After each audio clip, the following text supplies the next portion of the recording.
That's great. Good morning, everyone. Thank you for joining us this morning. I'm Patty Slusher. I'm the Program Director for America's Newspapers, and I'm really happy that you're with us today. We've got a full morning, a good day today, 3 full sessions with one with Ryan, one with Mark Levy, and an idea and exchange that will follow. So I'm just going to give a few housekeeping items. I know many of you have been on our programs before, but there are always new people. So the most asked question I get, am I going to get a copy of this presentation? Yes, you are going to get a copy of this presentation. You're also going to get a video of this presentation and any other materials that we offer during the course of the sessions today. So the same for Mark's session. We do not do any report outs on the idea exchange. So you will get those materials. They will probably be, they will come from me, and they will be emailed to you, and hopefully we'll have those to you by tomorrow. Secondly, you're all going to be muted on the call, obviously, to keep things quiet and free from noise and interruptions. That always reminds me to mute my phone since I'm not muted. But we do want to hear from you. I know Ryan is going to be following your questions as you input them online on the Q&A platform. He's also got some fun polling that he's going to be doing. So please interact with us, and please interact with Ryan. Throw out those questions, post them online, and I'll make sure, and Ryan will make sure to do our best to get them. If we miss any of them, we certainly will stop and get them.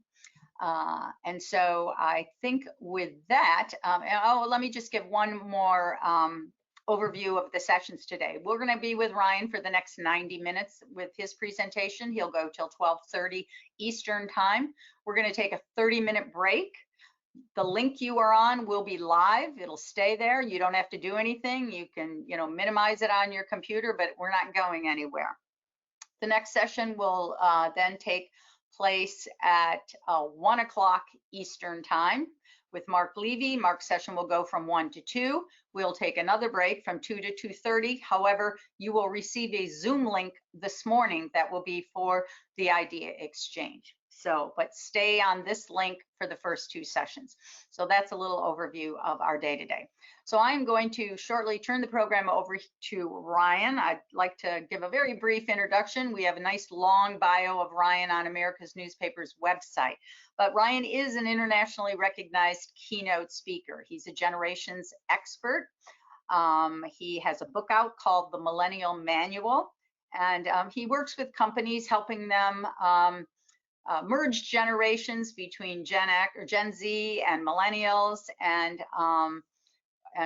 help companies work across generations. His work has been featured in Forbes, Wall Street Journal, Fast Company. We've had the pleasure and been very fortunate to have Ryan speak for America's Newspapers in the past. I know it's going to be a great session today. So Ryan, thank you so much for joining us, and I'm going to turn the program over to you. Thank you, Patty. Hello, everyone. Thank you for your time and attention. And today's topic that we're going to cover is lessening loneliness and boosting belonging across generations in the workplace. And I'd like to start here with a story that takes place at the edge, almost the edge of the world, way up there in very north Canada, in a town called Coquitlam, which has a population of about 1,500 folks. And as you can imagine, way up north there, it is barren. It is cold, and the elements are harsh, and the only meal delivery that happens there is with a fishing line that goes inside a hole in the ice. And I believe it gets up to be -40 degrees at times. So you can imagine these are harsh conditions that really lend themselves to loneliness, which unfortunately is why Coquitlam, a few years back, had the highest teen suicide rates in all of the world. And so they wanted to do something about it. So they decided to introduce the national sport of Canada into this community. Most of you are thinking, oh yeah, that's hockey. No, it's not hockey. It's actually lacrosse. Canada has 2 national sports, hockey and lacrosse. So yes, this gentleman, Russ Shepard, is a teacher at the Coquitlam High School, and he started a lacrosse team. And he actually gave students in the community their first taste of lacrosse, and they began playing, and they began rallying around this sport, and they soon found out, well, we need more equipment. And that's a problem when you live way up in Kliklituk, because the only way you can get things up there is through what they call the Arctic Sea Lift, which are these tugboats that have to navigate these ice-ridden waters to push these barges, and that's how they get their food and supplies, etc. And so they actually had to get all of their lacrosse gear through the Arctic Sea Lift. And luckily, eventually they got their gear, and this is a picture of them all with their gear. And so they eventually made it, actually the Kliklituk Grizzlies made it to the national championships that took place in Toronto. And more importantly is after 5 years of playing lacrosse, within those 5 years, there were 0 teen suicides. So they went from the highest teen suicide rate in the world to 0. And so what we learned from this, what we can unpack from this story, is that isolation batters, purpose lifts, loneliness ravages, and belonging heals. And I love what one of the original Grizzlies and the now head coach of the lacrosse team, Adam Kirkpatrick, says. He says, the sport changed my life. And to this day, this now Kliklituk and the folks in the community actually make their own lacrosse gear.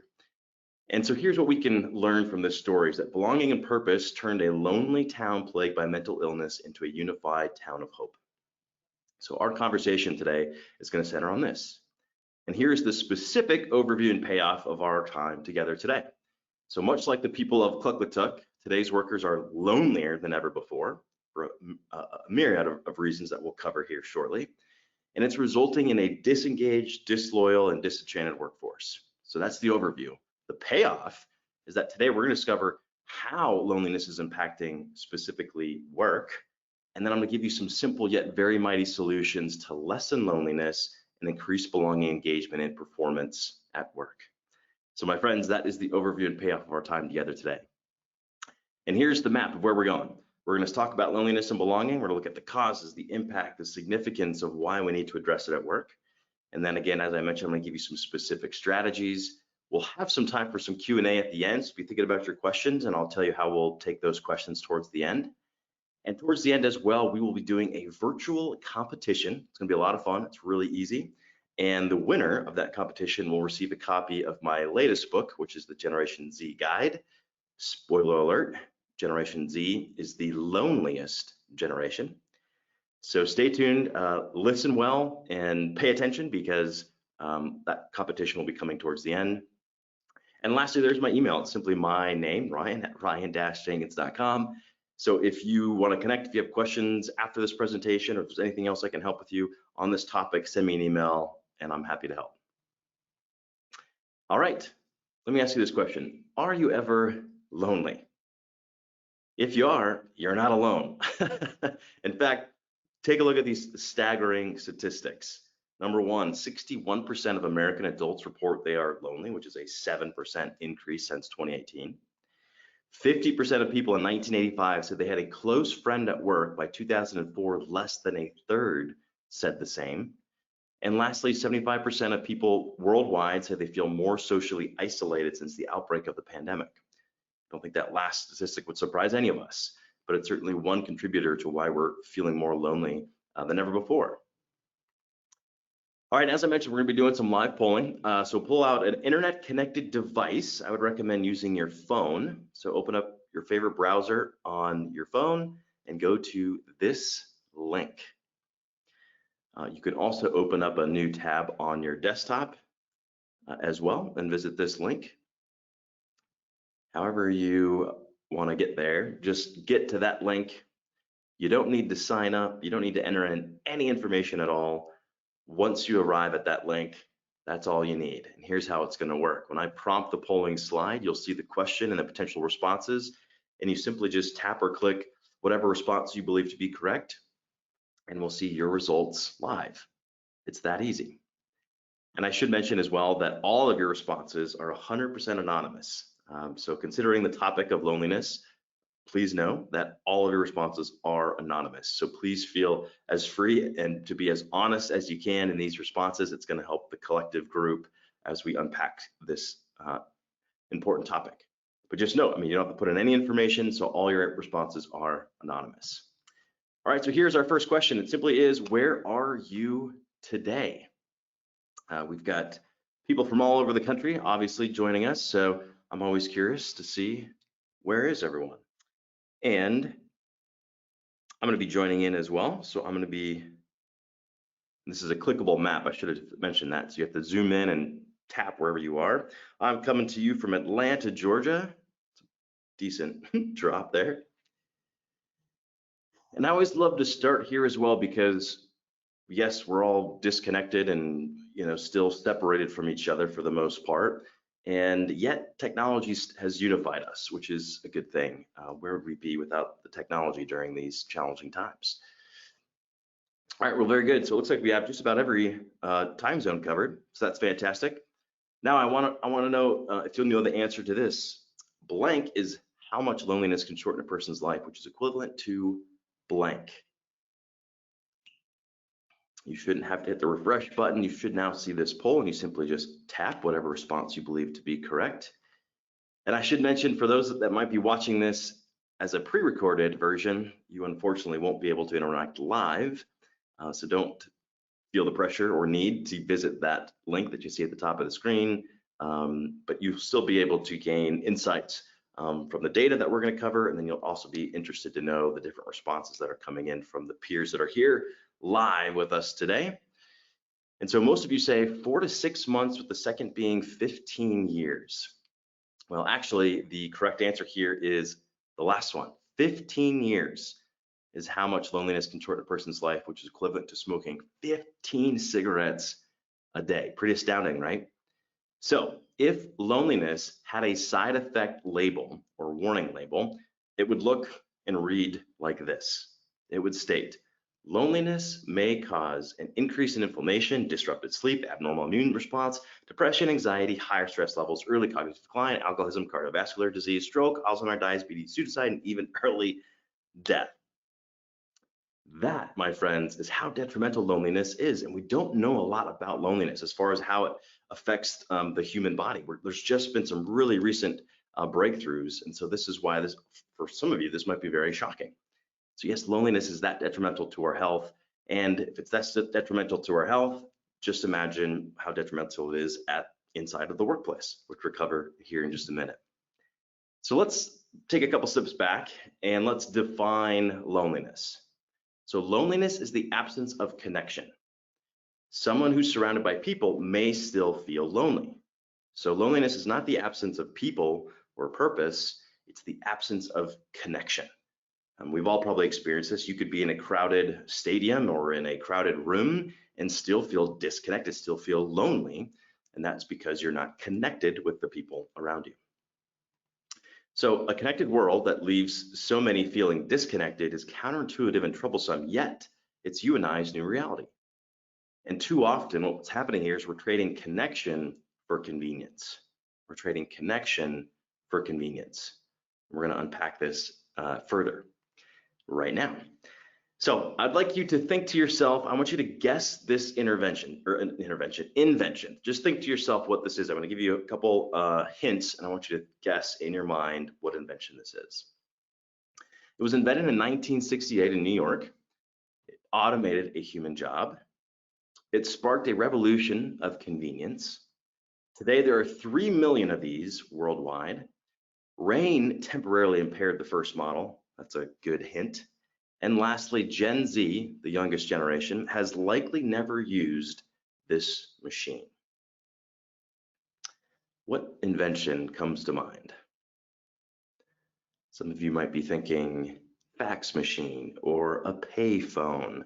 And some of you, I'm sure, are thinking of the correct answer, which is the automated teller machine, the ATM, which was invented by Donald Wetzel. So you're thinking, okay, what does an ATM have to do with loneliness? Hang with me.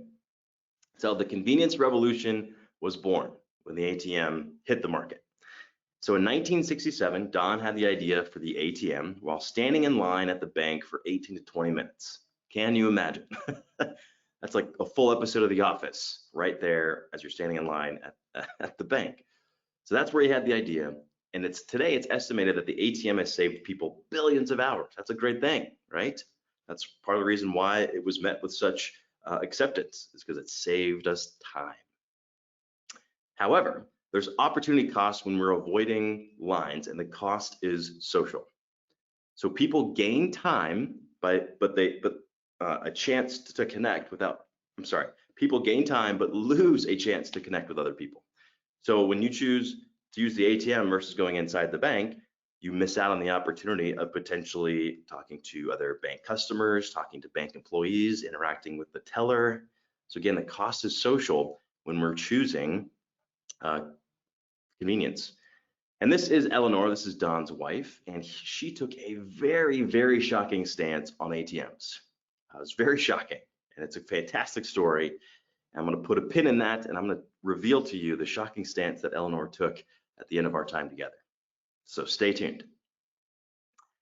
All right, so if you could push a delete the internet button, would you push it? And we're going to still talk about the ATM here in just a minute, but this is going to tee up our next conversation. So this button, if you push this button, the whole internet, poof, gone, just like that. So I'm curious, I'm always very fascinated to ask people this. Would you push that button?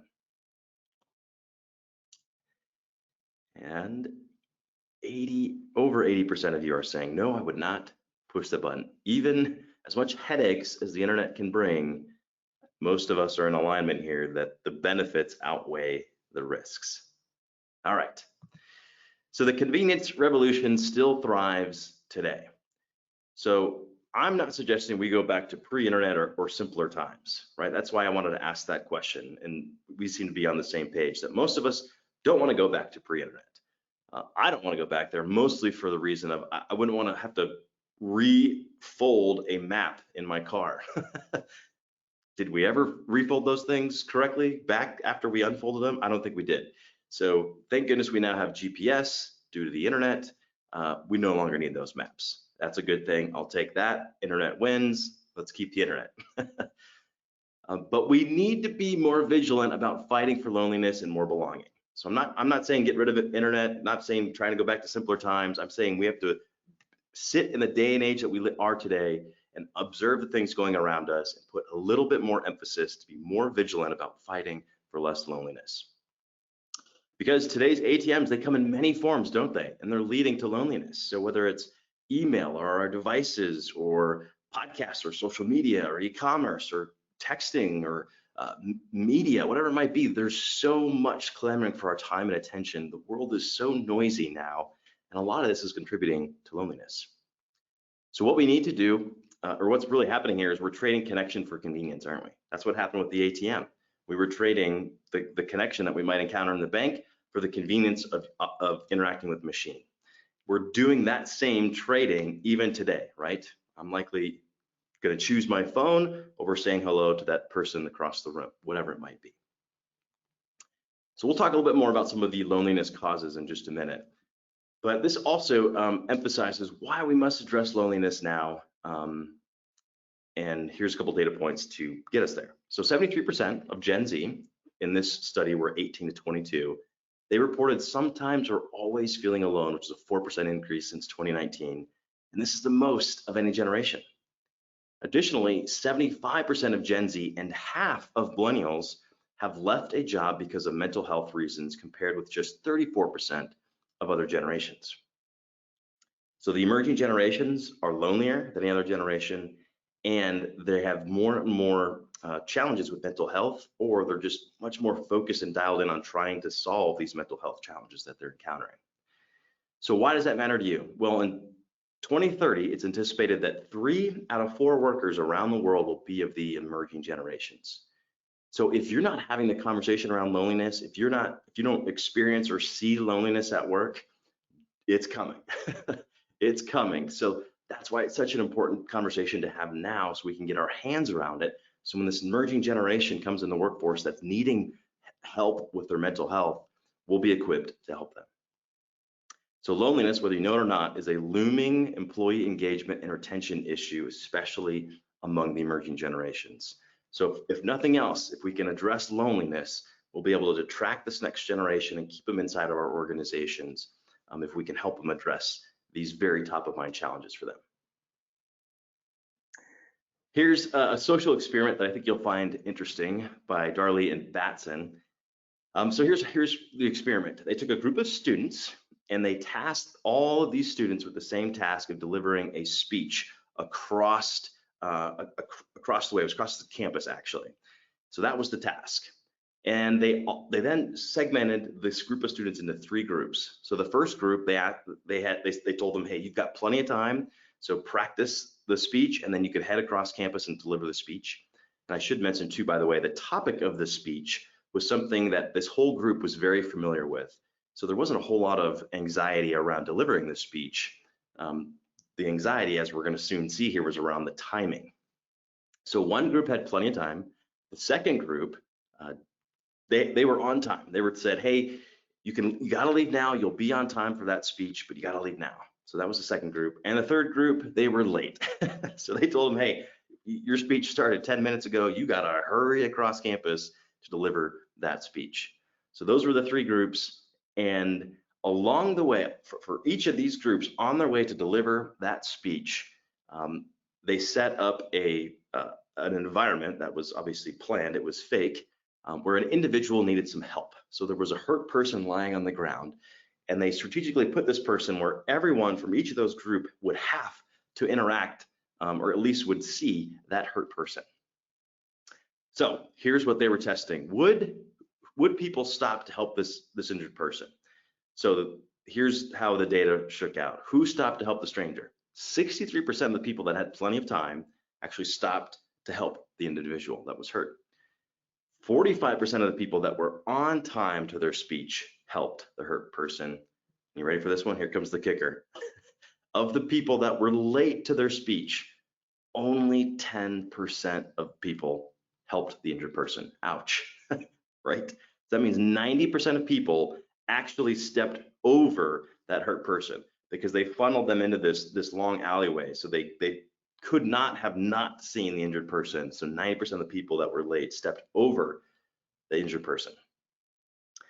All right, so there's a couple details I left out. So to make this experiment even more shocking, you'll be interested to know that it wasn't a speech that these folks were actually delivering. It was a sermon, because they weren't actually students, they were priests in training. And the sermon was actually to be about the Good Samaritan, which that whole story is about stopping and helping someone that is injured. The irony of this experiment is astounding. And the last thing I'll mention too is this study was conducted in the 1970s. So these group of priests didn't even have a mobile phone and social media to distract them and use that as an excuse to step over the individual. So if we reenacted this experiment today, I wonder what the results would be. So here is how we can sum up this experiment. Time constraints severely limit our willingness to engage with others. Do you feel time famine today?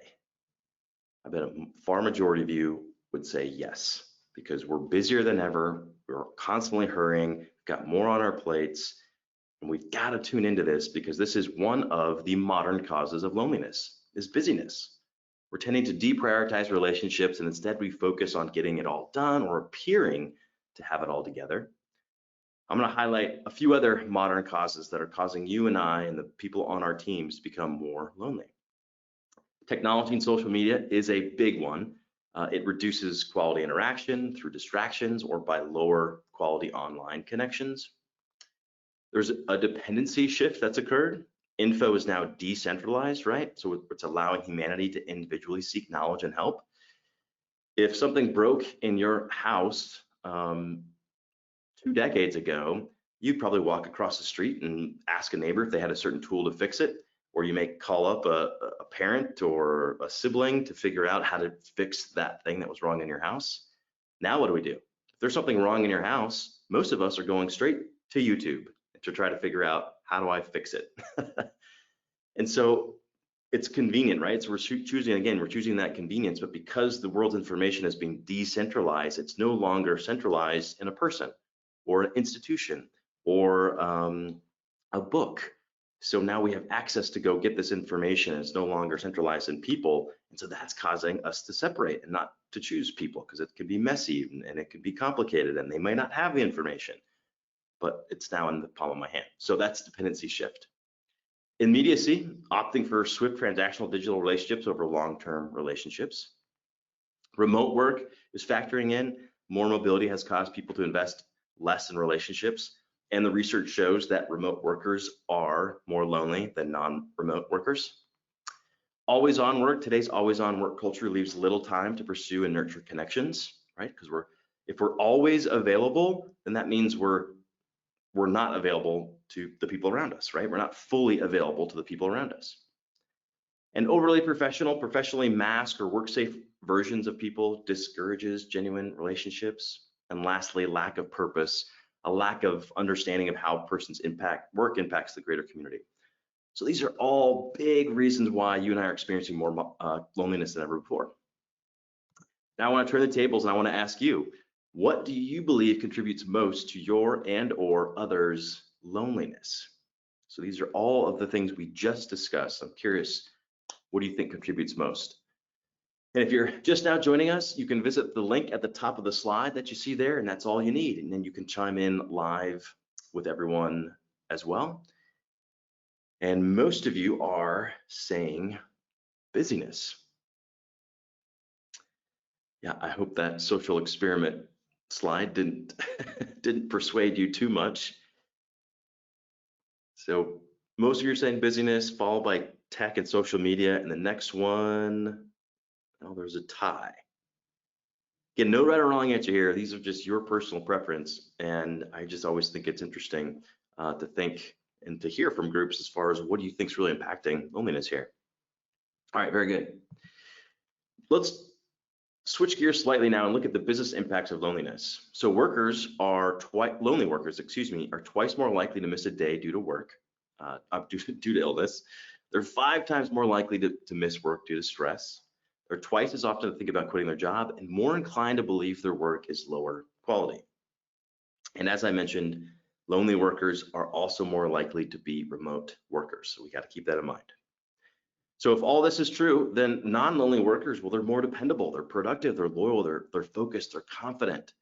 So if you and I can lessen loneliness amongst ourselves and our team, the organization, these on the right side here are the benefits that we can reap. So let's talk a little bit about the science of loneliness. I think many of you will find this really fascinating. So humans are social creatures, right? And we have a deep desire to be accepted, to be cared for, and to be involved in meaningful community. You know that. And these desires were, and they continue today, to be essential for our survival, right? So just think back to our ancestors who roamed the plains. Why loneliness was so critical and top of mind for them is because there was safety in numbers, right? We could pool our resources, we could watch each other's backs. So if you got excluded from the group and you were alone, your rate of survival plummeted at that point, right? Because it was hard to fend off all of the things that wanted to eat you when it was just you. So our body went into a stress state when we were lonely and alone. And so our brain still functions like that today. And seeing loneliness is a lot more complicated now because there's different ways in which we experience it and the causes of it. But the science here remains true. So our body still goes into a stress state. So know that loneliness is lethal. Well, it was lethal back then and it continues to be today, right? So today, loneliness still triggers a stress state, which leads to inflammation in the body. It damages blood vessels, tissues, and ultimately impacts our performance at work. So let's take the science a little bit further. And I think you'll find this study interesting as well.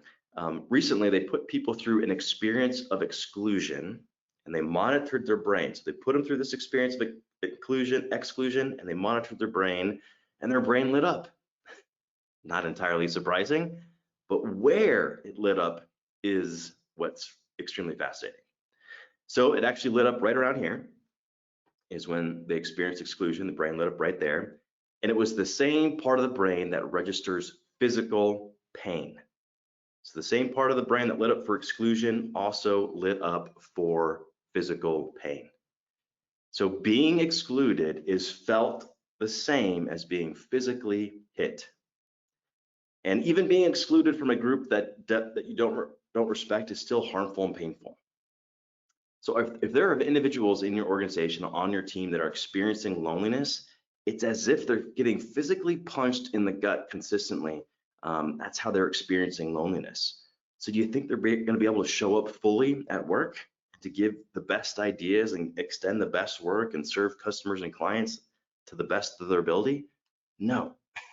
So this, my friends, is why it's hyper relevant that we ease loneliness at work so that we can be our best selves and we can show up fully to deliver the work that that we find meaningful or that's helpful to the team and or tribe, essentially. So if you experience loneliness, then that means your brain works. That's it. Your brain works. If you're lonely, that means your brain's working. That's a good thing.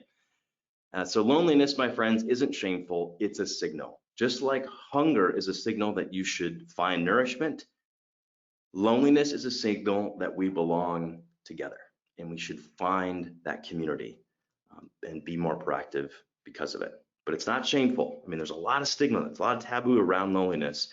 Part of the reason I love doing this work is to alleviate that. I want to normalize the conversation around loneliness because it's a universal human condition, right? And it's just a signal. And so we have to pay attention, know that, ooh, that's a signal, I'm lonely, I belong with people, let me go find my tribe. So the significance of inclusion, let's talk a little bit about that. Some of you maybe recognize this. This is the Maslow's hierarchy of needs. We've studied this for years, right? Many of you probably know this really well, and it's served us really well for a long time. But I want to offer up a new model. I want to challenge what we think of Maslow's hierarchy of needs. Because have you ever heard of someone committing suicide because they were hungry? And of course, the bottom tier of Maslow's hierarchy of needs is our physiological needs, our need for hunger. I've never heard of someone committing suicide because they were hungry. People commit suicide because they're lonely. So separation is suffering. Again, loneliness is lethal and separation is suffering. So humans we have a major need for more belonging and love. So belonging should be a primary priority for you and I, and not just a stage 3 priority that Maslow's highlighted in his model. So I think we're due for a new model, and I'd like to introduce that model to you right now. So here it is. Let me unpack it for us. What often drives separation, isolation, and exclusion isn't difference, but it's distance, right? It's not, because humans, we are so similar than we are different. We aren't that different. We're so similar. In fact, these are the 3 things that we want in life. So we looked at Maslow's hierarchy of needs. I'm going to challenge that, and I'm going to say these are the 3 things that we need in life. Number 1, it's to live, right? So we're still asking the same questions. Am I fed? Am I hydrated? Am I protected? Once we satisfy that, we can move up to the second stage, which is to learn. Am I growing into my full potential, right? We have this need to learn, to grow, to gain skills that keep us relevant so that we're can find a tribe that we can contribute to society. And then the final, and I would argue the most important stage in life, is to link. We're asking the question, am I connected? Am I contributing? Am I valued? So it might not be the most immediate that we're constantly thinking about, but it is the most overarching. It is the one that leads the most fulfillment in life. And there's been some studies to prove that. We can unpack those in Q&A if you'd like. So fulfilling all 3 of these bars provides the strongest connection to life.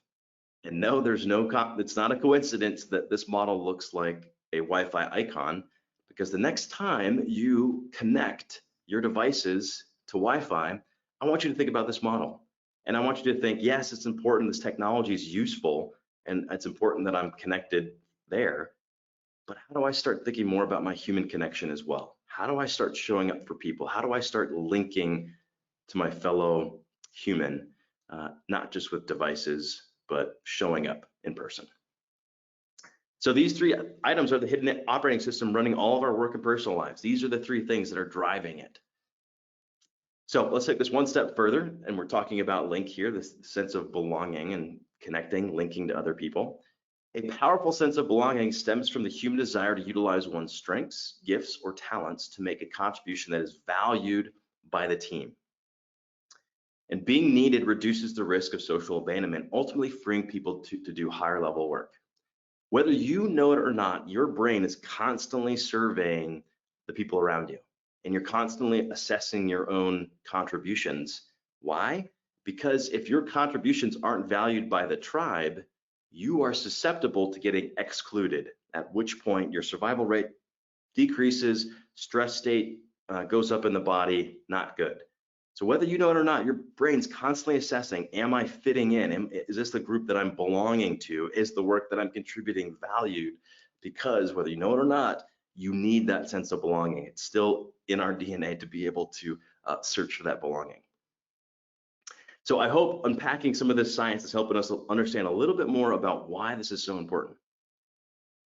So when someone else's views, their behaviors, or their story are unfamiliar, unknown, or unexpected, that's when the distance is created, right? I love this quote by Abraham Lincoln. He said, "I don't like that man. I must get to know him better." So if we feel disconnected from folks, what we need to do is we need to create understanding, right? We need to get to know each other better. We need to close the distance, not so much the difference, but we need to close the distance that's between people. So what drives distance between people? It's all these things, right? And there's a ton more that we could add here. And perhaps the one that causes the most distance between people right now is, does pineapple belong on pizza? I mean, if we were using the chat, I'm sure the chat would blow up with people and their opinions on whether or not pineapple belongs on pizza. That's a big distance creator. So if less loneliness and more inclusion is the goal, we must close the distance between people by being more curious and less certain.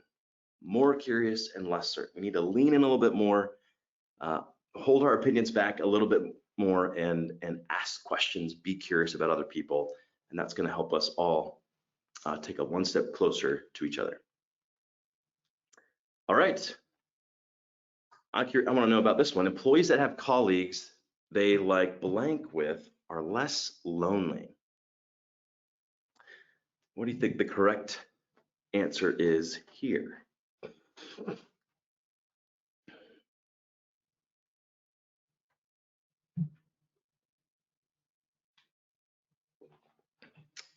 All right, most of you got it. The correct answer here is eating.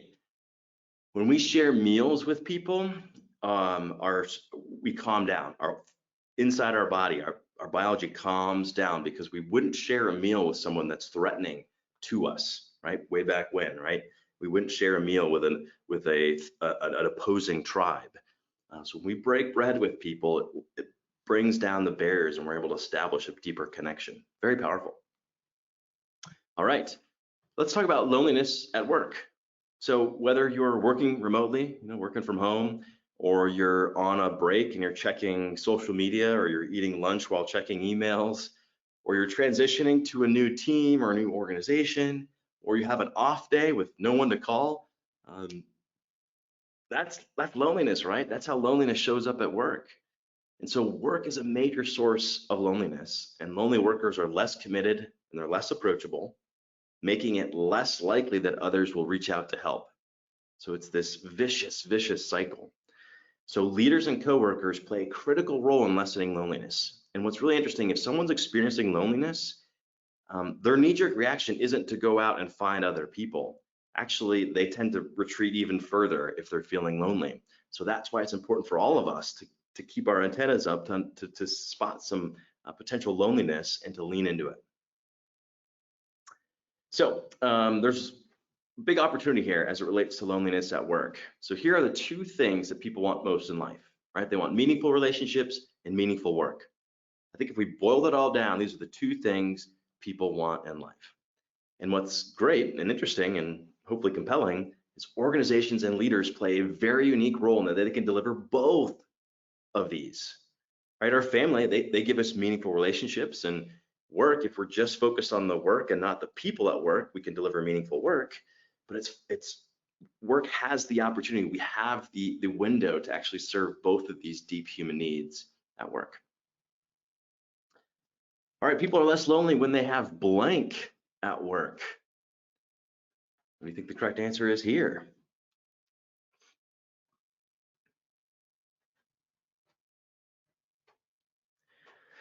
I think there's a case to be made for any of these responses, but the correct one I'm looking for here is one friend. Research shows that just one friend moves the needle in a big way when it comes to loneliness at work. So let's look at some of these other items surrounding work. After sleep, work is the activity humans spend the most time engaged with. So if we're spending the most time there, shouldn't that be a place where we feel connected? I would hope so. People are less lonely when they have one work friend, as we just mentioned. People are more lonely when they don't have good relationships with coworkers. I don't think that would surprise anybody. People have high trust in their employers, more so than media and other institutions. So again, inside an organization, there's already built-in trust that you can leverage to actually create deeper connections with one another. And leaders in their commitment to employee success is the most significant driver of employee happiness at work. And lastly, 86% of people say it's important that a company's culture supports mental health. So if you think that mental health, loneliness is something that should be dealt with on someone's personal time, that's soon going to be out the window, especially as this emerging generation. They're looking to their employers for support in this area. So here's the goal: it's to move a lonely workforce that is disengaged, disloyal, and underperforming to an inclusive workforce that is engaged, loyal, and high performing. That's the goal. And so your next logical question is, okay, how do I do that? And that's where we're headed next. So we talked about loneliness and belonging. Now let's give you some strategies. Don't forget, we'll be doing some Q&A at the end of our time together. And we still got that virtual competition coming up where you have a chance to win a physical copy of my book. I'm going to be shipping a actual signed copy to anyone that's whoever wins. And then don't forget, there is my email. If I can help with anything, don't hesitate to reach out. And I also want to make you aware of some loneliness resources. So I am writing the first book that's going to address loneliness at work. It's going to be published by McGraw-Hill, and it's coming out a year from now, if you can believe it. But we've got most of the book written. It's going to be a tremendous resource, and we're putting a ton of other resources in there. So if you want to be the first person to hear when the book releases and get some exclusive bonuses, some of those bonuses are, we've created a team connectedness assessment that you can take to figure out how connected your team is. Also, we'll be offering some exclusive micro digital courses. We've also created, this is my favorite one, the Connect deck. So it's actual physical deck. It's like a deck of cards, and it's 30 simple and fun daily activities to reconnect with team and humanity. So you just take one card a day, and it's got a simple activity that you can do that day that only takes a couple minutes. That's going to boost your connectedness with your family, your community, and ultimately the people that you work with. And then also, if you want copies of today's slides, I'll be giving those away to whoever signs up at lonelinessbook.com. You can read a little bit more information about the book. I'm not pitching anything today other than sign up to know when the book's released. And if you feel like it still will be a helpful resource a year from now, would love to give you some more information. So visit lonelinessbook.com, just sign up, and we'll keep you posted with some of these resources come out. I'm giving you as much value as I can in this 90 minutes, but there's a whole lot of other stuff that I'm not able to cover today that'll be in the book. So I hope you'll check that out. All right, my friends, let's keep moving. We're going to jump in. We're going to assess kind of your loneliness journey. It's all going to be digitally and anonymous, again, remember. But before I ask you that, I want to give you a little highlight on my loneliness journey. So here's my family. That's my wife, Ashley, our daughter, Ella, Landon, and Maya, our two boys. And so I have 3 kids that are aged 5 and younger at this point. So I experience kind of the opposite of loneliness for most of the time. But I did choose a very lonely career. So as a professional speaker, 20% of my time is spent in front of big audiences where I get just to feed off of the energy of people, and I get to interact with some tremendous people behind stage and out in the hallways of conferences across the country and globe. But the other 80% is spent time traveling and in airports and in hotels, and it's crouched over a laptop. So it's a very lonely profession. And I'm an introvert, so I often thrive and choose solitude. And there's a difference between those two, because loneliness is a negative state of isolation, while solitude is a state of being alone without feeling or being lonely. So I like the solitude as an introvert. So I battle and I kind of wrestle between those 2 ideas of loneliness and solitude. And I've fallen victim to this a lot, where if I wanted to go fast, I would go alone, right? It was easy as a solopreneur that could travel around and deliver speeches. I could make decisions on my own and I could go real fast, and I was going fast.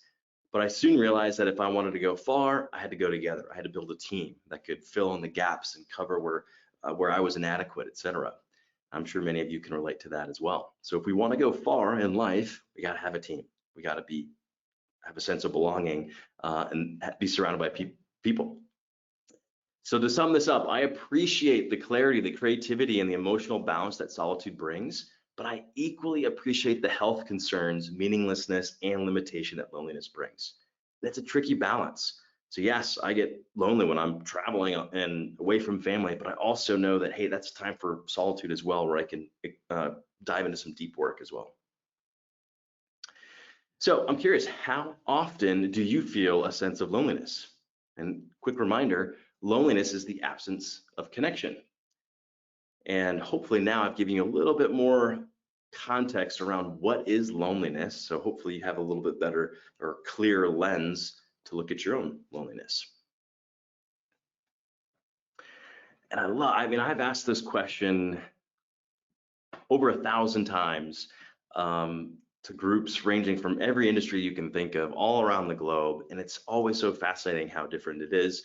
What we found though is that over 70% of workers, no matter their role, find themselves lonely at least monthly, which is really fascinating. But this group, almost half of you say rarely ever, and then the other half of you experience it anywhere from a year to monthly, and then the second most of you say, yeah, actually I experience it on a weekly basis. All right, very good. Thank you for sharing. Now I want to know, where do you experience loneliness most? Is it at home? Is it at work? Is it in public, social gatherings, family gatherings? Because remember, you can be surrounded by people and still feel lonely.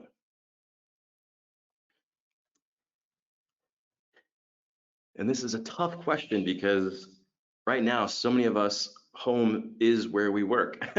So I don't know how you'd answer that question for some of you, but perhaps there's one specific part of your house or your apartment that is just work, and maybe that's how you'll make the decision there. All right, most of you say those social gatherings followed by home. Interesting, thank you for sharing. All right, how often do you think your coworkers feel a sense of loneliness? Now the key word here is think, because you likely don't know, right? You probably haven't broached the topic of loneliness with your peers. So this would just be your assumption.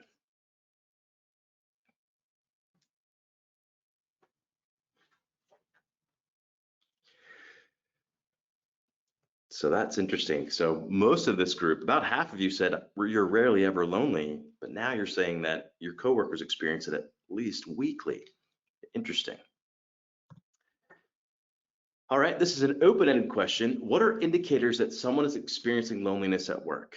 So what comes to mind for you? If you saw someone do X, Y, or Z, what would that be? Well, what are indicators that they might be lonely? Withdrawal. It seems like most of you had the same idea at the same time. They go dark. Yeah, they kind of go silent, low engagement, no eye contact. Ooh, subdued energy. Yeah, they might be depressed, lack of communication, needy, silent. Yeah, these are great.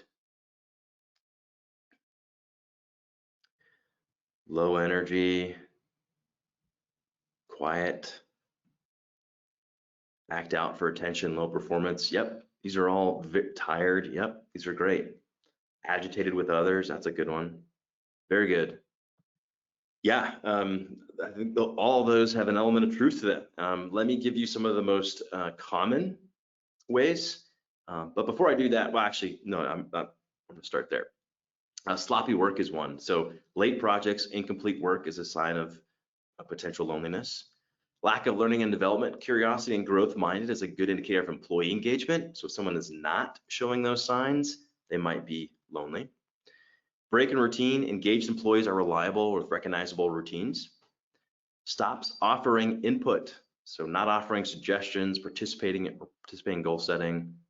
Unkempt appearance, disorderly workspace or appearance can be an indication of an indifference to connect. You know, someone just doesn't care what other people think, therefore they don't want to connect. Skips or resents meetings. No showing or routinely late to meetings could indicate growing isolation. Only talks work and unwillingness to talk about non-work related items. Limited interaction with coworkers. A lot of you said going dark or lack of communication, so that would fit in here.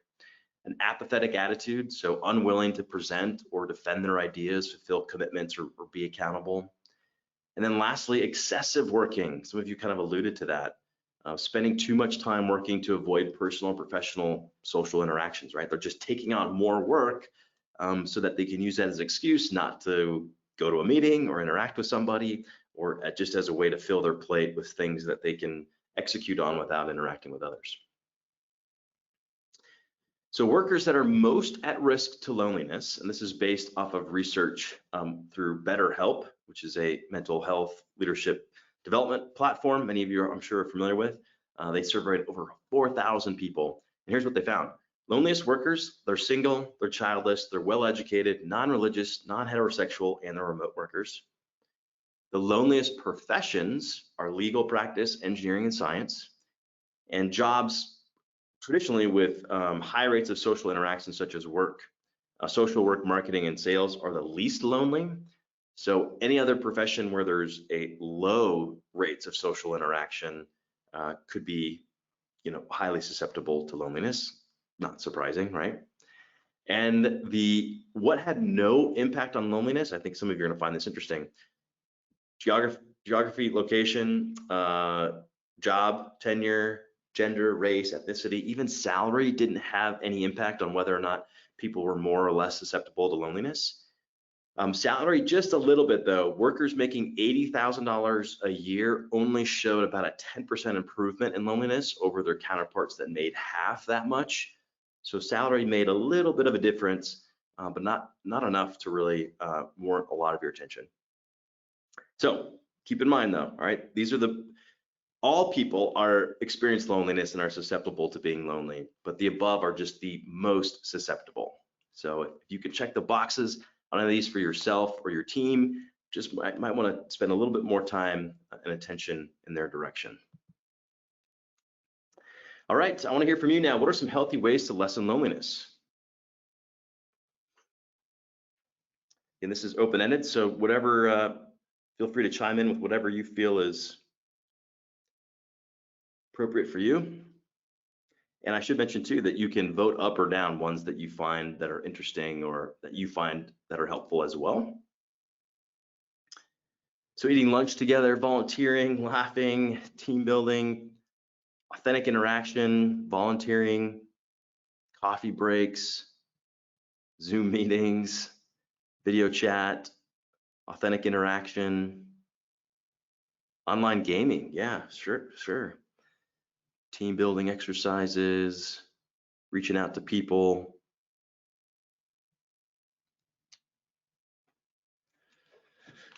These are good. Eating lunch together, still the clear winner. So I'm sure hopefully more and more of us are able to do that. But even so, you could do it over Zoom too, right? You could schedule the time and just share a meal digitally. It's not in person would be ideal, but of course we got to work with what we got here. One that I always see is pets, and I have not seen that from this group. This is not a pet-friendly group, I guess. All right, these are great. Okay, good. So I want to show this quick clip as it's going to parlay us into our next section. But here's a great example of how loneliness is growing. Take a listen to this. It's a different feeling when your doorbell rings today opposed to 20 years ago, right? 20 years ago, your doorbell rang, that was a happy moment in your house. It's called company. Be sitting there on a Thursday night watching TV, your doorbell rang, the whole family shot off the couch. Oh my God! Put the lights on, somebody's here! We got people! The whole family went to the door. The kids were in socks, they slid up to the door.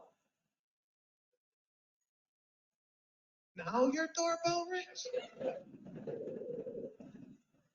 It's like, what the fuck?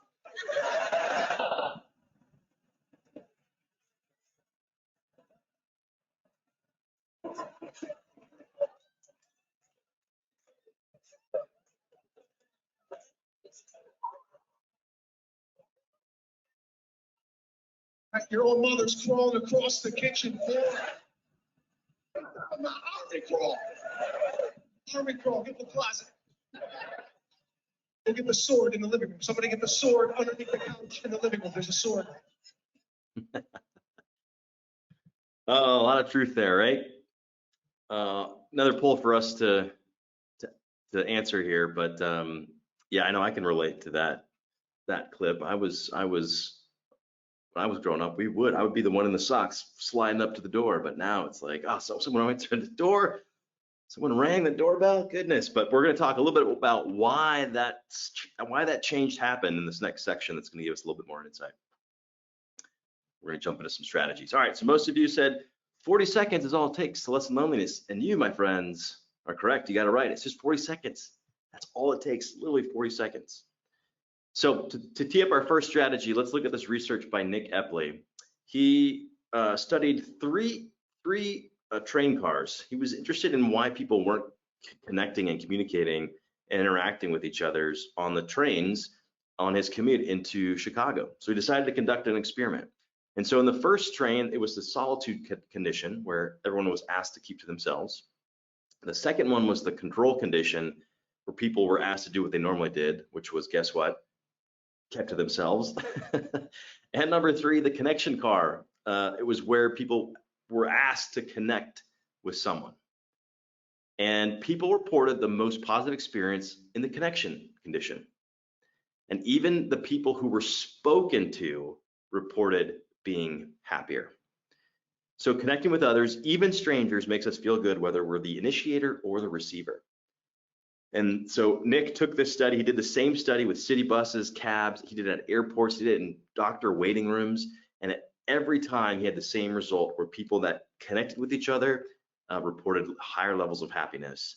And I should note that there was no difference between introverts and extroverts. So what we can pull from this is that we're all human. We are wired to connect with each other. Whether we're introverts or extroverts, we have a deep desire and need to belong and connect with each other. So Nick took these interesting studies and he took them to the city of Chicago, the transportation department, and he said, hey, check out all this research. You know, what do you think? What do you think about creating a car where people can actually connect? And they said, actually, no, we're going to create a quiet car. Nick's like, what? That's the exact opposite of what we should be doing. And here's what happened. Just like Epley's passengers, people surveyed in Chicago said that they thought they'd be happier not talking to people. Do you fall into that often? Do you think, oh, that person's going to be annoyed if I engage with them, or oh, I don't have the time, or it's not worth it? Do you fall into that?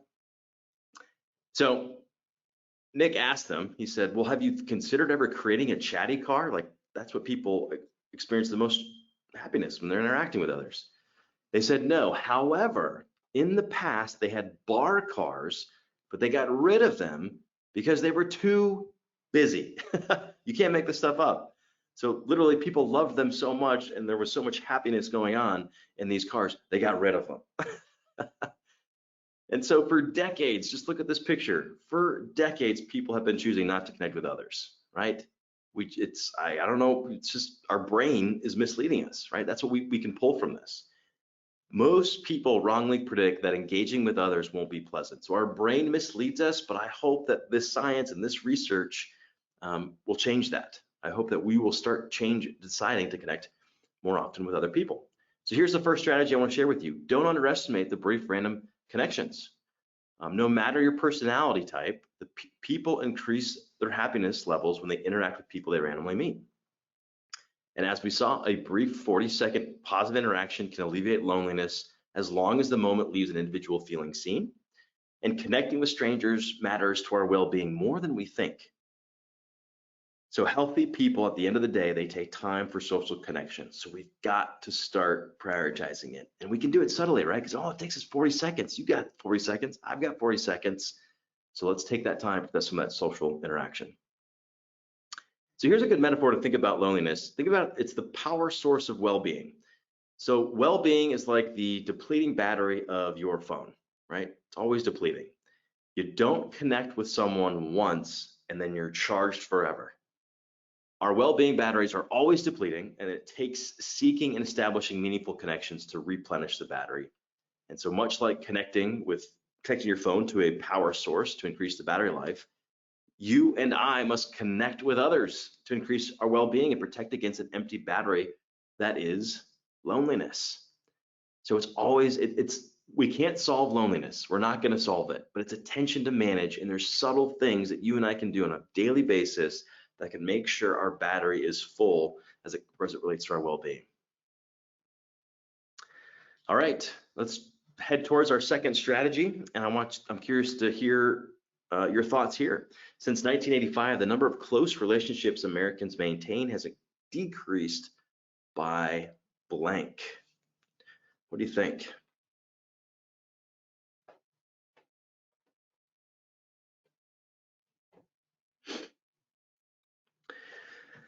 All right, no one's taking the bait for the one political post at a time, huh? All right, most of you got it. The correct answer here is 33%. Well done. So our next strategy is to focus on others. Gratitude and service towards others can lessen loneliness. So proactively looking for ways to help others or express our gratitude. We've got to do it. And it doesn't take much effort to move from lonely to connected, right? It's simply one text or one email to someone expressing your appreciation for their work. That's all it takes. So relationships don't have to be lasting to be meaningful. And we don't have to expend a ton of time writing long gratitude letters or long gratitude emails. Just simple, we can weave it in simply in order for us to focus on others and lessen not only our loneliness, but potentially those that we're focusing. So here's a great example. I'm going to give you something really practical that you can put to use when it comes to focusing on others, and that is to identify the beneficiaries of the labor. So connecting the work activity to the person who directly benefits from the work creates more engagement, motivation, and it lessens loneliness. So connecting the work to the person benefiting from that work. And when we do that, or I guess how we do that, is we ask why repeatedly. So let me give you an example. If we were talking to a group that cleans hotel rooms, we might be saying, hey, why do you clean hotel rooms? And they would say, because that's what my boss tells me to do, right? I mean, that's the lowest hanging fruit. That's the most common denominator, probably the easiest answer. So we got to ask why again. Well, why does that matter? And then they might tell us, because it keeps rooms from getting dirty. And then we say, well, why does that matter? Because it makes the rooms more sanitary and more pleasant. And why does that matter? Because it provides a clean space for customers to relax and rejuvenate. If we ask why enough, pretty soon we'll be able to identify the beneficiaries of the labor. And the faster we can draw a straight line from the work to those benefiting from the work, we're going to see engagement, motivation, and ultimately less loneliness. So here's how it plays out, or I guess here's a couple examples of how this might look. So scholarship fundraisers felt more motivated to secure donations when they had contact with the scholarship recipient. So lifeguards were more vigilant after reading stories about people whose lives have been saved by lifeguards.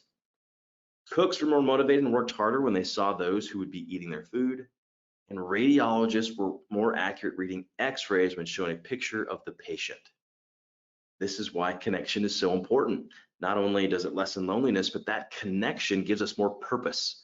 When we know the work, the contributions that we're doing are adding value to someone else, another person, engagement, motivation goes up, loneliness goes down.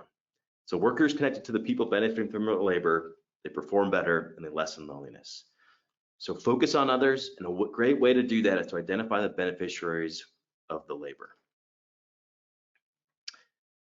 All right, I think this is our last poll question before we're going to jump into the last one before the next one we're going to do is going to be part of the virtual competition. So I'm curious, what do you think the correct answer is here? People who score in the top 10 percentile of happiness surveys do this more than people who had average happiness levels.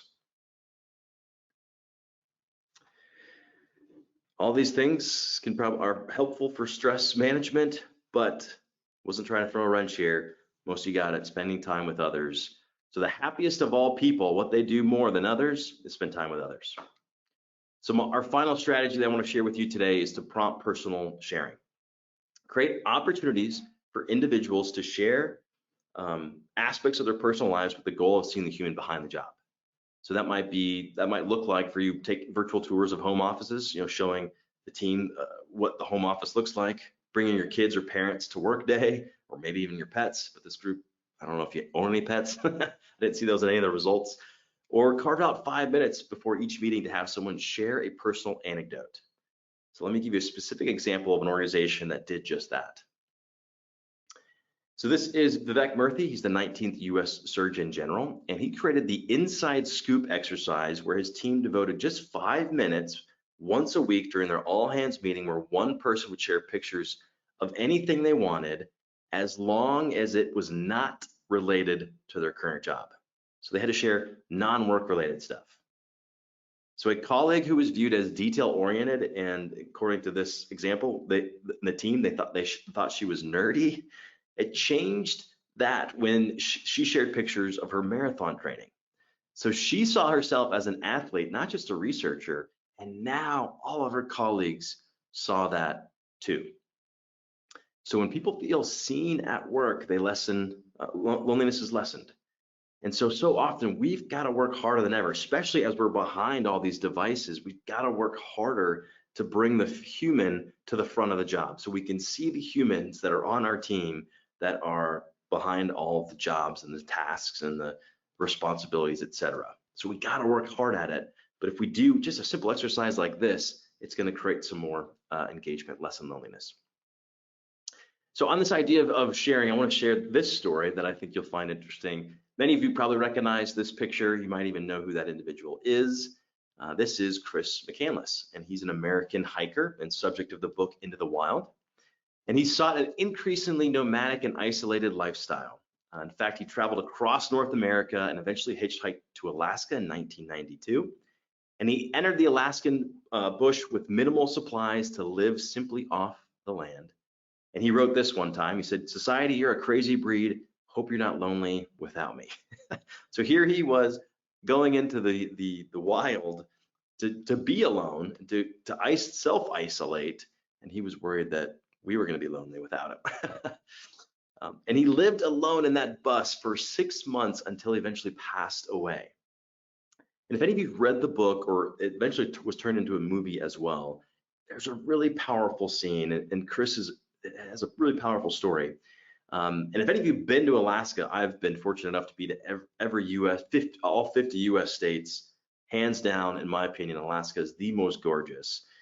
It's just breathtaking. So I can imagine why people like Chris would want to go to there and just get away from it all. But he actually, the bus you see in this image here, that's where he actually lived. Just recently, they actually removed this bus because people kept trying to come up there to see the bus, and people were actually dying because they were trying to get to this bus. It was so treacherous. So Chris actually found a very remote spot, and it's still unclear as to what caused his death. Some say that maybe he broke his leg or he ingested something that didn't agree with him, and he was basically just starving, and he couldn't get back because he was injured and the water had rised up perhaps too high for him to cross at the current health that he was at. And so there he was in the back of the bus, knowing that he was about to pass away. These were the final moments and days of his life. And he's looking out on this, the most gorgeous landscape that the US has to offer, at the very least. And there he was consuming this, thinking that this was his goal. This is what he wanted to do. He wanted to be isolated and alone, consuming all this. And here were the last words that he penned in his journal that day. He said, "Happiness is only real when shared." So while he thought that being alone and being away from the worry and connections of others was the goal, in these moments where he experienced joy and happiness, it was fleeting because he didn't have someone to share it with. And I hope that puts hopefully a punctuation on our time together and how sharing and people around us are so important. It's so easy for us to take them for granted. All right, as we wrap up and we're about to join, actually, let's just move into the virtual competition. So I want to get to some questions. So let's do our competition, and then we'll be able to take some questions from the group. So here's how the poll is going to work. You simply visit the link that we've been using this whole time. That's all you need. I want you to answer correctly as fast as you can. And the winner, again, is going to receive a copy of my latest book. And you should note that when we start the competition, you're going to be randomly assigned a guest ID, and it's just going to be random. And that's how you'll be able to track on the leaderboard. But it's all automated. It's super simple and easy. All you need to is visit that link and then answer correctly as fast as you can. The faster that you get your answer in, and you only have 15 seconds to answer, the more points you could potentially get. All right, so everyone visit that link, and our competition now starts now. Here we go. Here's your first question. Loneliness is the absence of what?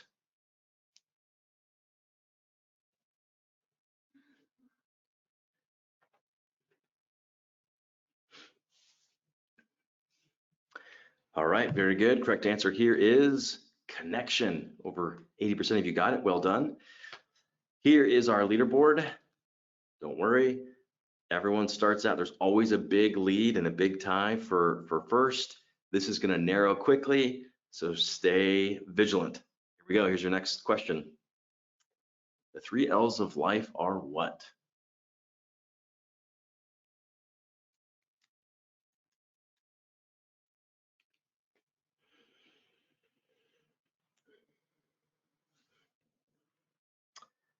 All right, very good. Correct answer, most of you got it, is live, learn, link. That was a little bit trickier. Let's see how y'all did. All right, there we go. We got a 4-way tie. There's 4 of you that still have a perfect score. I'm impressed, but it's a close game, still anybody's game. Here's your next question.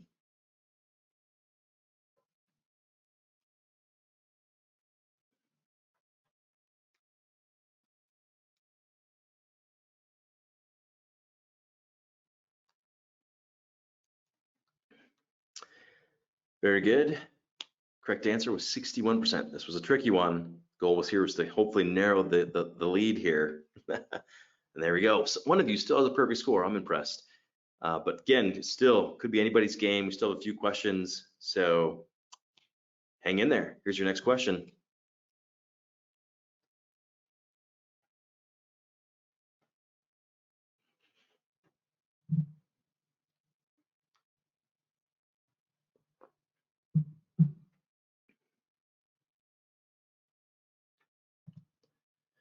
Oh, 100% of you got it. Well done. Wasn't trying to trick you there. All right, guess 712 still has a perfect score. Here's your next question.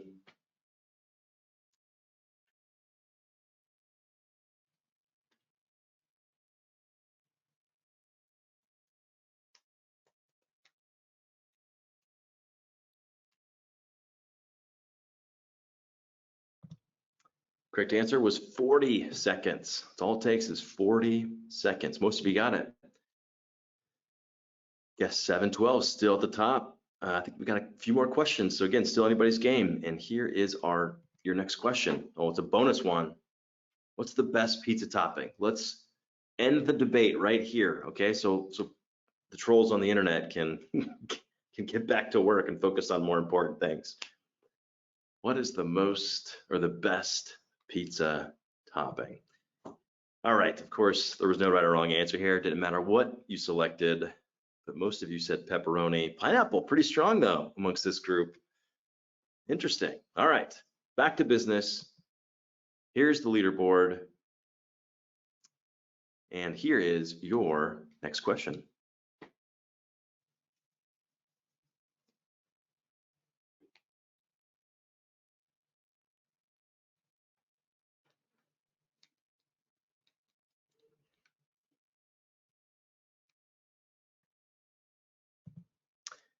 Almost 100% of you got it. Correct answer, focus on yourself. Well done. Guess 712 doesn't have that perfect score anymore, but still in the lead, and it could be anybody's game here. Some of you are super close. Here's your next question.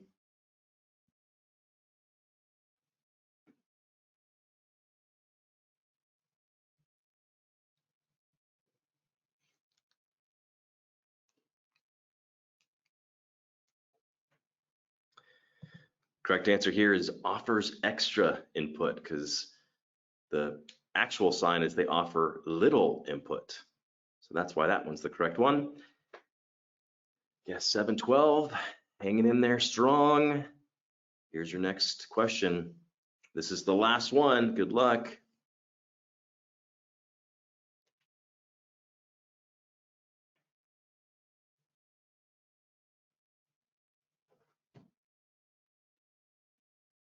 Curious, how many of you got this one?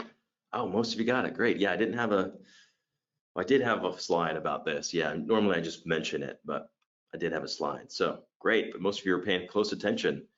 So guess 712, you hung in there, almost a perfect score. Bravo.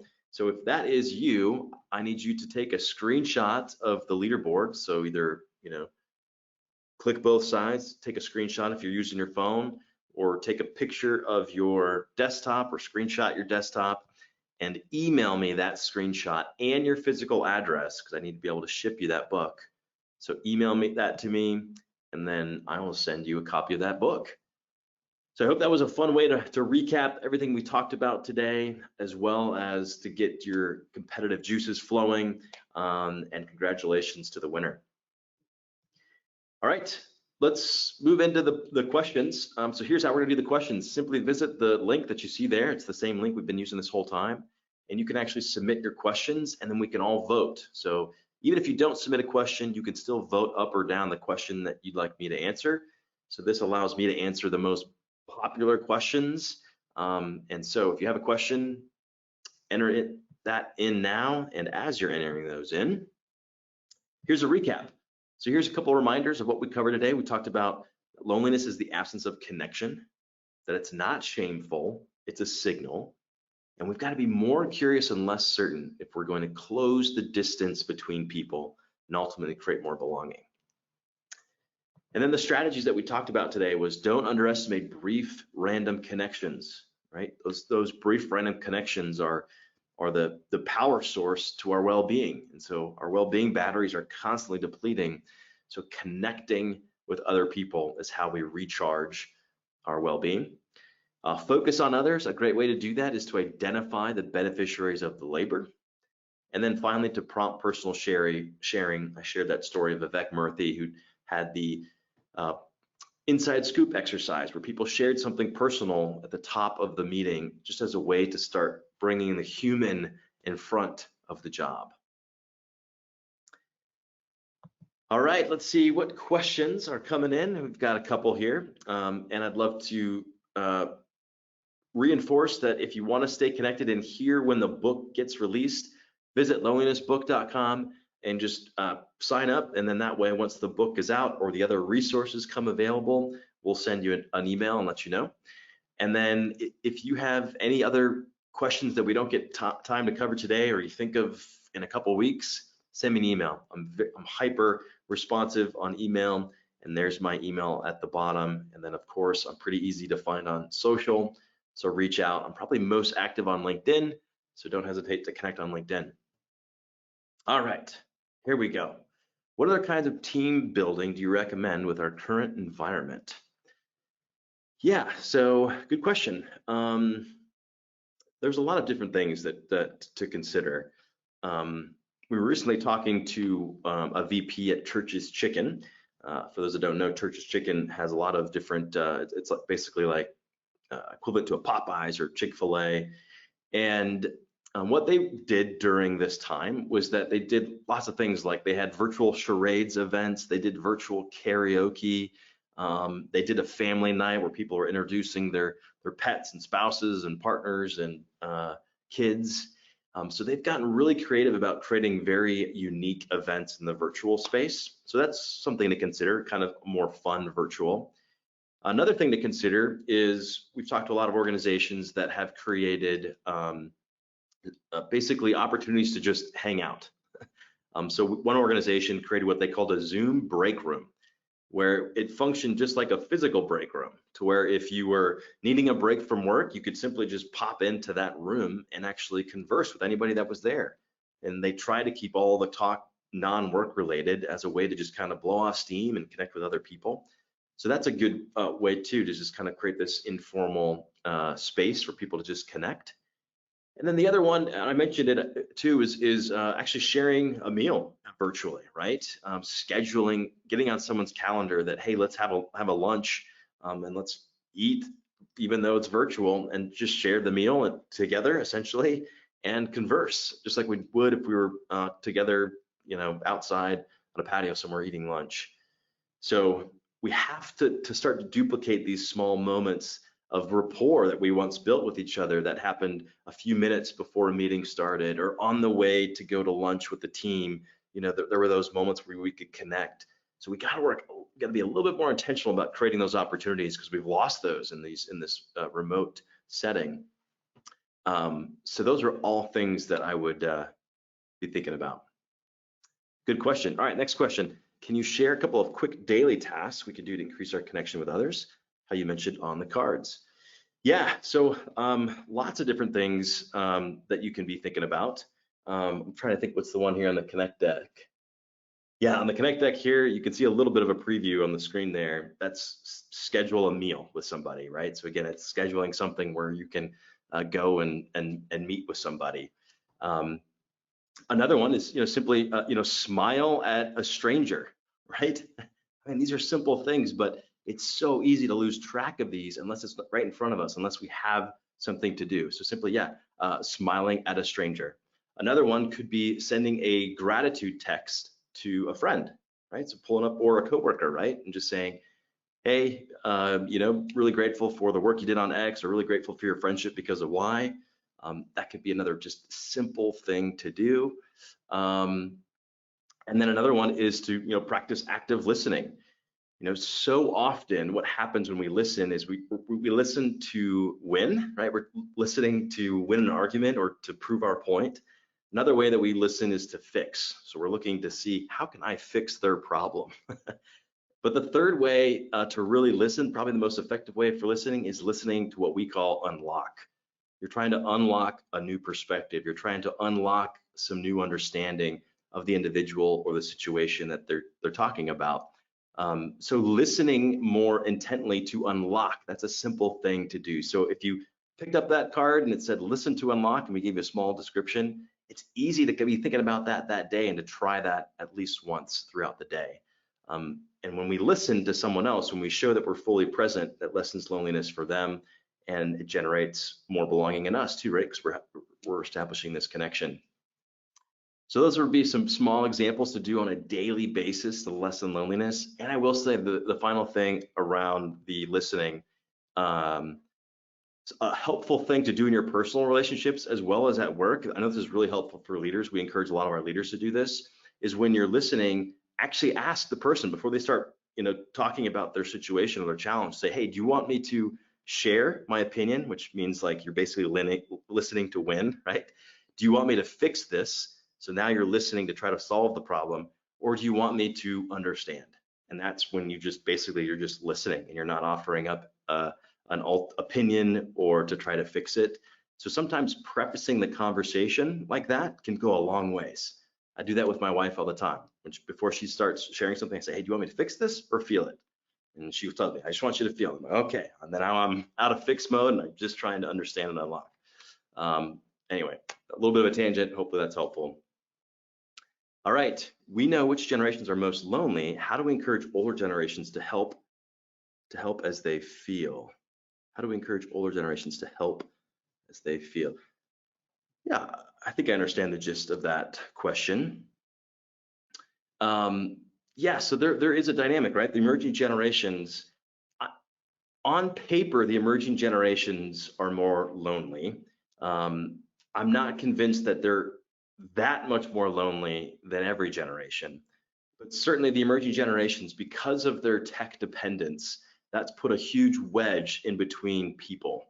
They're not able to empathize as well, right? Their interpersonal skills, they've been so reliant on digital that their interpersonal skills can lack. So they lack some of the tools to help them connect with others, ultimately to boost belonging and lessen loneliness. So that's a big contributor for the emerging generations. But all of us are becoming more dependent on technology, right? So This stuff is so new, guys, right? I mean, we're still trying to figure out how do we manage the technology and not have the technology manage us. And just having this on a table while we're talking with somebody creates an unconscious barrier. We can't fully connect with that other person because this holds a lot of other dings, pings, and rings, right? And we're constantly kind of tied and associated to it. So the more we can develop a helpful relationship with our mobile devices and technology, that's going to help all generations to start connecting on a more meaningful level. So let me give you one tip. This is also part of the Connect deck that we share with folks. A tip is to announce your activity. So to try to not let devices get in the way of connecting with other people, announce your activity. So what I mean by that is if I'm talking with a colleague and we're talking about something and it's something about next Wednesday, the conversation, and I pull out my phone and I start, finger tapping on my device. Normally, if I don't say anything, that person feels like I just beamed out of the conversation, right? They have no idea if I'm still involved in that conversation, and it creates some tension, distance is created. So instead of me just immediately pulling my phone out and flicking, I can pull my phone out and I announce my activity. So I say, hey, I'm going to check my calendar for that next Wednesday to make sure that, I'm still available, or I can, that meeting is still on my calendar. So now, as I'm on my phone, the other person knows that, hey, this is supplementing the conversation. I'm not scrolling social and have checked out of this conversation. It's a really powerful tool. And so start announcing your activity like that, narrating your activity, because it's going to keep you in the conversation. It's going to keep the conversation flowing. And if you don't have a reason, or the narration is not what you thought it'd be, it's a good idea to then put the phone back and re-engage in that conversation. So that wasn't necessarily generational related, but that's kind of where my mind went. Hopefully that was helpful. Hey, Ryan, this is Patty. Yeah. I think the question was pointed more at the older generation, and I think the question was supposed to be, how do we get the older? So how do we, get the boomers and the other folks at work to help to reach out to the younger generation, since they are the lonelier generations, because they generally feel like they don't have anything in common with them. They don't understand. And so instead of putting the impetus on the folks with the mobile phones, how do we let the older generation know they need to reach out to help? Very good. Yes, thank you for clarifying, Patty. That makes sense. Yeah, so I think probably the first step in having the established generations engage with the emerging generations on the basis of lessening loneliness is awareness, right? We've got to be aware that loneliness is a universal condition. The emerging generations are struggling with it to the degree other generations aren't. So just because you're not lonely, it's easy to perceive that everyone around you is not experiencing loneliness as well. So the first step is becoming aware that this is an issue. It's showing up at work, and that we need to step into it. So that's kind of the first step. And I think a way to step into it for the older generations, they've got to be more curious and less certain. We got to ask more questions. We got to be like a coach, right? You resist advice giving and you ask more questions because you're trying to understand, right? You're trying to establish connection. And that's how we connect with people, right? You don't connect with someone trying to be an interesting person. You connect with someone when you're interested in that individual. So that more curious, less certain, I think would go a long way for the established generations and connecting with the emerging generations. And then the other thing I would supplement with that too is to say to defer your communications. So don't just assume that, hey, I've got to pick up the phone, or because this Gen Zer isn't going to respond to my email, or they don't want to meet face to face or pick up the phone, that they don't want to connect with you, because that's not it at all. In fact, 72% of Gen Z want to communicate via face to face at work. And overwhelmingly, Gen Z wants to meet and interact with their managers in person. So don't let their digital tendencies to persuade you or fool you that they don't want human connection, because every human wants and needs human connection. So don't let their tendencies to persuade you not to engage with them. That should be more of an invite for you to step towards them and defer your communication. So it might need to start with a text message or a direct message or a chat to start the dialogue, and then maybe move it into an in-person gathering, or maybe a video chat or something. But start where they're at, cultivate the relationship, and then perhaps move it to a more in-person, which is likely the established generations is more comfortable with, and it's what the emerging generations are craving. So that's the best way, I think, to find middle ground across the generations. All right, let me take one more, and then I've got a final.